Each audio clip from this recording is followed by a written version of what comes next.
এখানে বিয়ের পদ্ধতির কোনো সুযোগ নেই। এখানে জনগণ দ্বারা নির্বাচিত হয়ে আসতে হবে। কোনো আন্দোলন হবে না। আমি থাকলে আমি শক্ত হাতে দমন করব। আমার যদি সুযোগ হয় আমি শক্ত হাতে দমন করব। দেশ কারো পাবেন না। পিয়ার আসলে সন্ত্রাস আরও বাড়বে, কারণ পিয়ারের মাধ্যমে অশিক্ষিত লোকগুলি সংসদে আসবে। যে জাকসু হলো, এখন চাকসু এবং রাকসু বাকি আছে। তো এই দুটো যদি হয়ে যায়, যদি ছাত্রদের একচ্ছত্র গ্রহণযোগ্যতা বেড়ে যায় আর কি, বা তারা যদি পাশ করে, যদি ছাত্র শিবিরের কথা বলা হয়, আবার ইসলামী দল যে পিয়ার পদ্ধতিতে নিয়ে আলোচনা করতেছে, আপনার কি মনে হয় সামনে কি তারা পিয়ার পদ্ধতি মানেটা কি? মানে আমি কারো ধার ধারি না, আমি কারো ভোটের দরকার নেই, আমরা প্রাইভেট রিলেশনশিপ করে এটা একটা নির্বাচিত হয়ে যাব।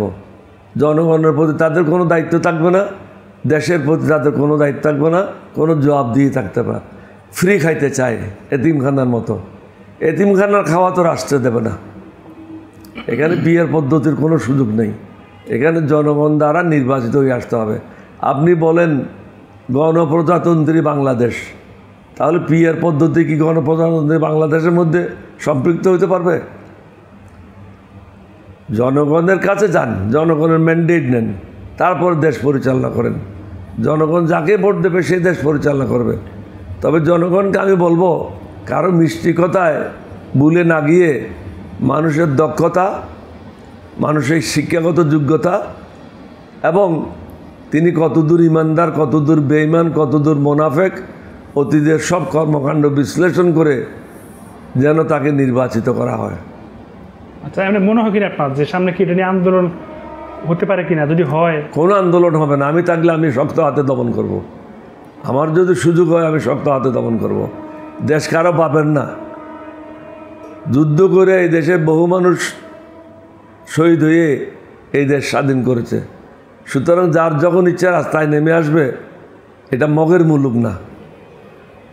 আপনি একদিকে বলবেন এটা গণপ্রজাতন্ত্রী বাংলাদেশ, আমি আইন মেনে চলবো, আর যখন ইচ্ছে রাস্তায় বসে যাবো, এটা হতে পারে না। আপনার সুযোগ সুবিধার জন্য আপনি রাস্তায় নামবেন। আপনি চাকরিতে আছেন, এই জন্য আপনার বেতন বাড়তে হবে, সুযোগ সুবিধা বাড়তে হবে। কিন্তু শতকরা ৯৯ জন লোক যারা চাষাবাদ করে খায়, ব্যবসা বাণিজ্য করে খায়, ক্ষুদ্র ব্যবসায়ীরা আছে, রিক্সা চালকেরা আছে, দিনমজুররা আছে, তারা কীভাবে জীবনযাপন করতেছে, তাদের জন্য আমরা কি করছি? আমরা শুধু নিজের আখের গুছানোর জন্য ব্যস্ত আছি। নিজের ঘর করতে হবে, নিজের গাড়ি করতে হবে, নিজের এরোপ্লেন করতে হবে, সুন্দর নারী থাকতে হবে, কিন্তু গরিব মানুষদের কথা কেউ চিন্তা করতেছে না। এটা ইমানের অভাব, এটা হলো বেঈমানের চিহ্ন। তো অনেকে আবার ভাবেন, মনে করেন বা ব্যাখ্যাও দেন যে সন্ত্রাস, চাঁদাবাজি কমে যাবে পিয়ার আসলে।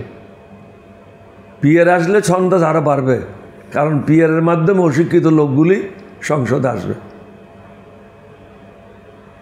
অশিক্ষিত লোকেরা, অবাঞ্ছিত লোকেরা, অর্বাচীনেরা সংসদে নির্বাচিত হয়ে আসবে।